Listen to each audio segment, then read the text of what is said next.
जय माँ दुर्गा। आज आप सुनेंगे दुर्गा सप्तशती पाठ का अध्याय 10, जिसमें दैत्य निशुंभ के वध का वर्णन मिलता है।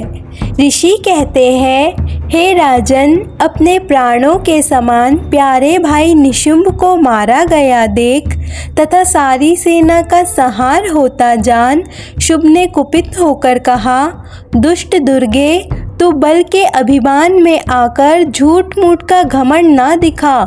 तू बड़ी अभिमानी बनी हुई है, किंतु दूसरी स्त्रियों के बल का सहारा लेकर लड़ती है। देवी बोली, ओ दुष्ट, मैं अकेली ही हूँ। इस संसार में मेरे सिवा दूसरा कौन है? देख, ये मेरी ही विभूतियाँ है, अतः मुझमें ही प्रवेश कर रही है। तदंतर ब्रह्मणी और समस्त देवियाँ अंबिका देवी के शरीर में लीन हो गई। उस समय केवल अंबिका देवी ही रह गई।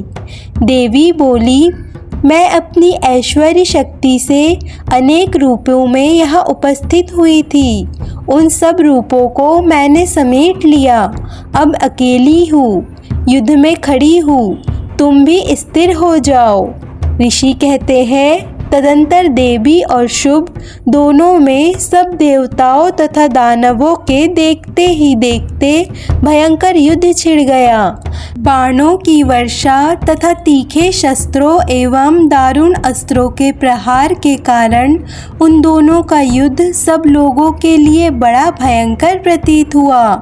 उस समय अंबिका देवी ने जो सैकड़ों दिव्य अस्त्र छोड़े, उसे दैत्यराज शुंभ ने उनके निवारक अस्त्रों द्वारा काट डाला।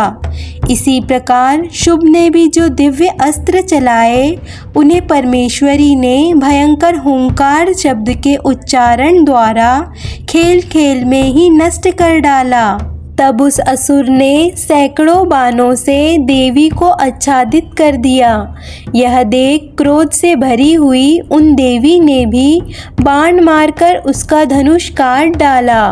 धनुष कट जाने पर फिर दैत्यराज ने शक्ति हाथ में ली, किंतु देवी ने चक्र से उसके हाथ की शक्ति को भी काट गिराया।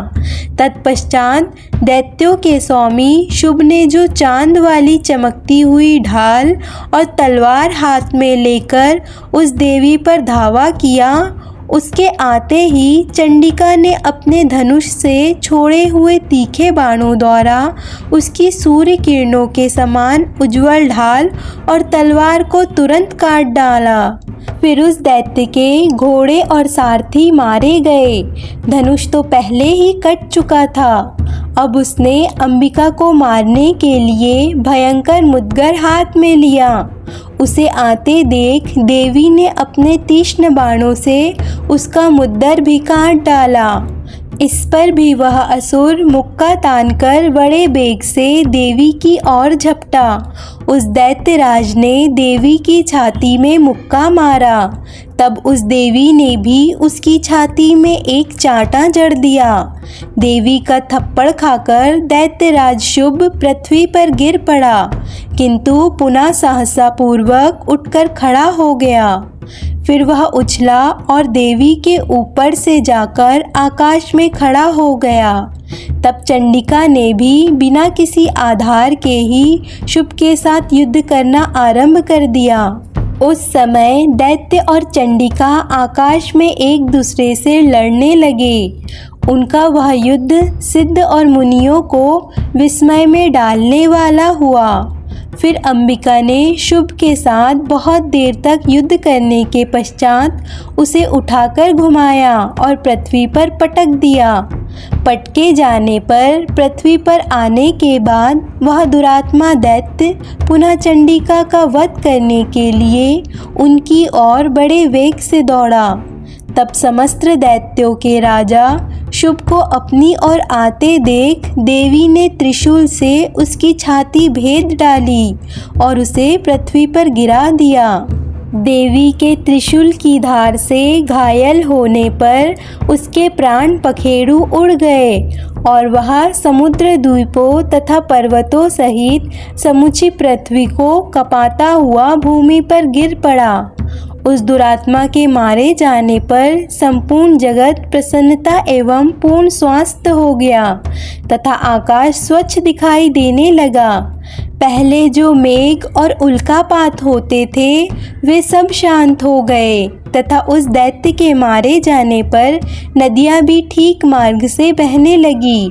उस समय शुभ की मृत्यु के बाद संपूर्ण देवताओं का हृदय हर्ष से भर गया और गंधर्वगण मधुर गीत गाने लगे। दूसरे गंधर्व बाजे बजाने लगे और अप्सराएं नाचने लगी। पवित्र वायु बहने लगी, सूर्य की प्रभा उत्तम हो गई। अग्निशाला की बुझी हुई आग अपने आप प्रज्वलित हो उठी तथा संपूर्ण दिशाओं में भयंकर शब्द शांत हो गए। इस प्रकार श्री मार्कंडेय पुराण में वर्णित मन्वंतर की कथा के अंतर्गत देवी महत्व में शुभ वध नामक 10वां अध्याय पूरा हुआ। इस पाठ के अन्य अध्यायों के वीडियो का लिंक आपको डिस्क्रिप्शन में मिल जाएगा। आज की कथा आपको अच्छी लगे तो वीडियो को लाइक कर दीजिए और चैनल को सब्सक्राइब कर लीजिए।